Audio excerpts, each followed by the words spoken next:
Hello, fellow expats. This is Danny from T&D Productions. You've probably heard this phrase online thousands of times. Move overseas and live like a king.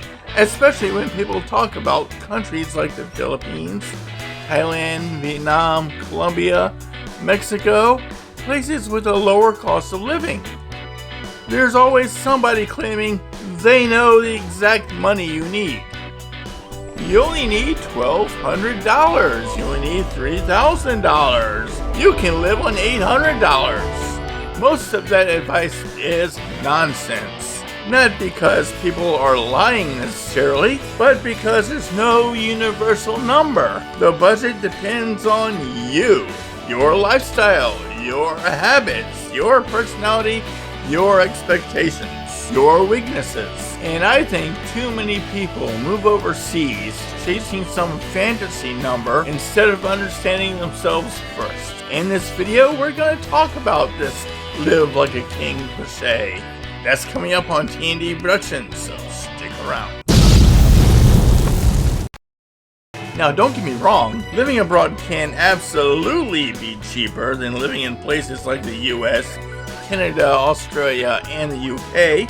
That part is real. But the phrase, live like a king, creates a weird illusion that everybody automatically becomes wealthy the second they land in another country. That's not reality. One person's dream looks completely different from another person's.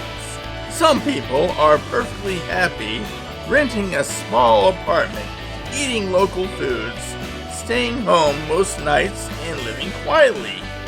Other people want luxury condos, imported groceries, dating every weekend, nightlife, Western restaurants, and constant travel. Neither person is wrong, but they are not going to have the same budget. And this is where advice starts falling apart, because a lot of expats talk about their lifestyle as it should apply to everyone else. One guy says, I spend $900 a month. Okay, but he may never go out. Maybe he cooks every meal. Maybe he lives far from the city. Maybe he never turns on the air conditioner. Another guy says, you need at least $4,000 a month to enjoy life. Okay, maybe he's in a luxury high-rise. Maybe he's partying constantly. Maybe he wants imported everything. These are two completely different lives. And let's be honest, some expats treat expat budgets like a competition. You see it all over YouTube, TikTok, Facebook groups. People bragging about how cheap they live, or bragging about how much they spend. Some people want to sound ultra smart and ultra frugal. Other people want to sound rich and superior.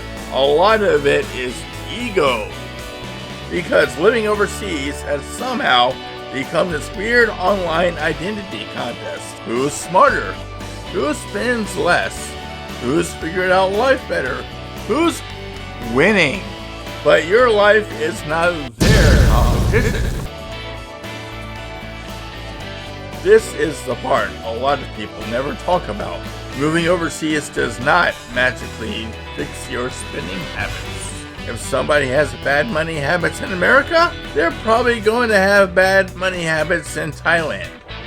If somebody drinks too much in Canada, they're probably still going to drink too much in the Philippines.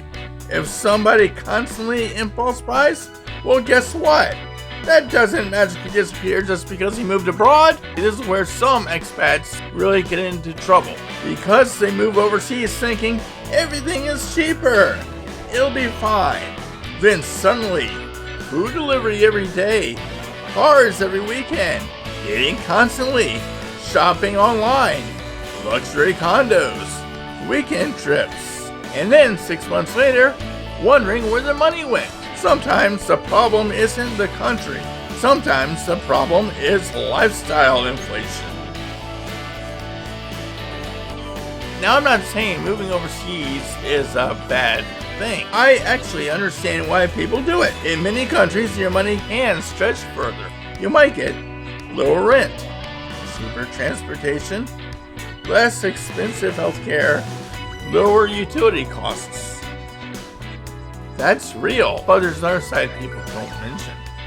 Sometimes infrastructure is weaker. Sometimes bureaucracy is frustrating. Sometimes customer service is inconsistent. Sometimes there's culture shock. Sometimes loneliness hits people harder than expected. And eventually you realize you're not buying paradise, you're making trade-offs. Every country has trade-offs. Every single one. I think people are asking the wrong question. Instead of asking, how much do I need? People should ask, what kind of life do I actually want? Because that changes everything. Do you want nightlife? Do you want simplicity? Do you want convenience? Do you want peace and quiet? Do you need Western comforts? Can you adapt? Do you enjoy local culture? Do you handle uncertainty? That's the real conversation. Not some fake magic number from some guy online trying to sound like an expert. For me personally, I found that comfort means different things at different parts of my life. When you're younger, maybe adventure matters more. Later on, stability matters. Maybe peace of mind matters. Maybe stress matters more than money. And I think a lot of expats eventually realize the goal isn't actually living like a king. The goal is living a life that feels sustainable and authentic for you. I remember seeing this mindset a lot in South Korea too. You'd see people complaining online constantly about teaching jobs not paying enough.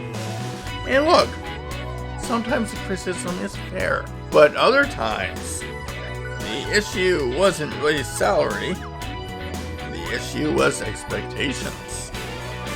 Some people wanted luxury apartments, constant nightlife, imported food, expensive hobbies, and travel every weekend. And then blame Korea because that paycheck didn't support that lifestyle. Meanwhile, I lived in Korea for 16 years. Was I rich? No, but I was paid enough to live my lifestyle comfortably. And that's the important part people miss. Not everybody wants the same life. Some people are happy living simply. Some people need a lot more stimulation and spending. Neither is wrong.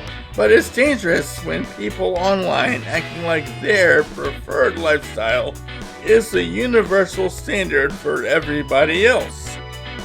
So no, there is no universal expat budget, no magic number, no guaranteed king lifestyle. That's a good thing because it forces people to stop copying strangers online and actually think about what they want in life. So let me ask you this. What's the most unrealistic expat budget claim you've ever heard online? And do you think some expats exaggerate their overseas lifestyle for views and attention? Let me know in the comment. And also, while you're at the comments, like, share, and subscribe to T&D Productions. Until next time, this is Danny from T&D Productions, the expat channel made by expats, for expats, about expats.